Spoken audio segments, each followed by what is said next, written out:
نیازمند میره برای زدن ضربه پنالتی، ضربهشو میزنه و توپ تیر دروازه برخورد کرد.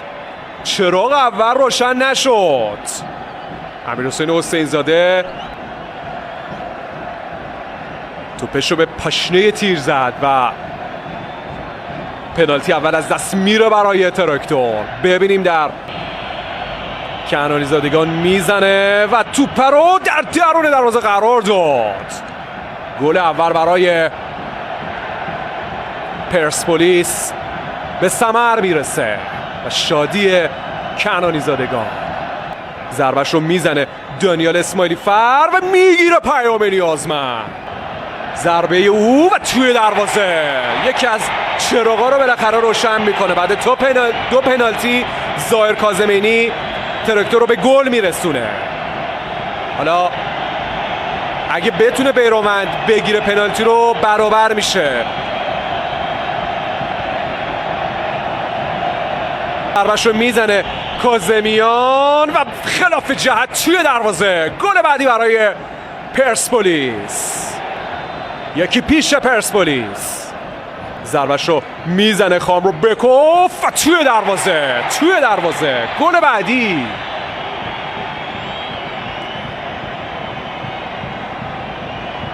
بیرانوند چه خواهد کرد برای پنالتی چهارم پرسپولیس؟ ضربه‌ش رو میزنه و توپو گرفت بیرانوند. برمیگردونه تیمش رو و حالا همه چی برابره. با اوج خوشحالی و شادی روی سکوها. پرهیجانیه، واقعا پر استرس. کریم آذر میزنه توی دروازه. گل. پنالتی پنجم گل شد تا همه نگاه ها دوخته بشه به دروازه‌بان پنالتیگیر تراکتور علیرضا بیرانوند. علیپور ضربه‌شو میزنه و توی دروازه. همچنان ادامه داره این پنالتی ها. رفت سمت توپ نتونست بگیره. علیپور ضربه‌شو میزنه استدلال و هم میزنه تو دروازه. گل بعدی هم به ثمر میرسه.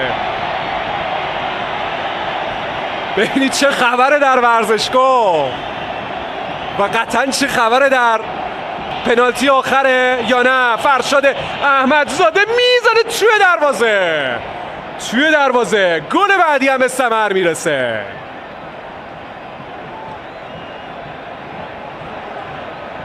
ادامه داره این بازی.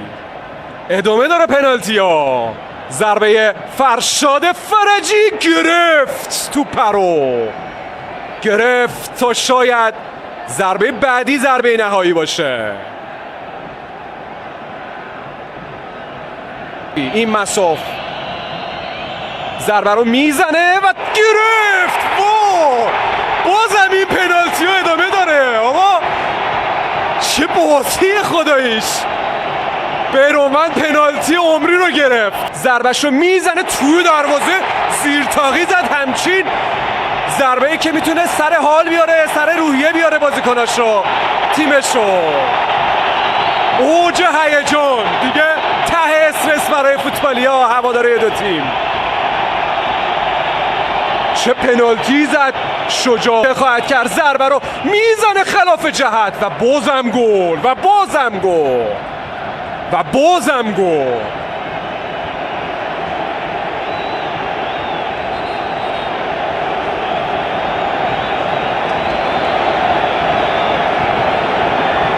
پنالتی خودشو میزنه تو دروازه. گل شد. سخت گل شد اما گل شد. حالا باز هم نگاه ها دوخته شده به دستان بیرانوند. چی میشه این پنالتی؟ توی دروازه و بازم گل.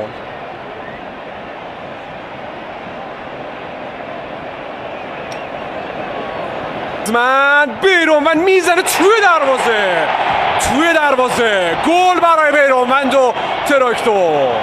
خیلی با روحیه است.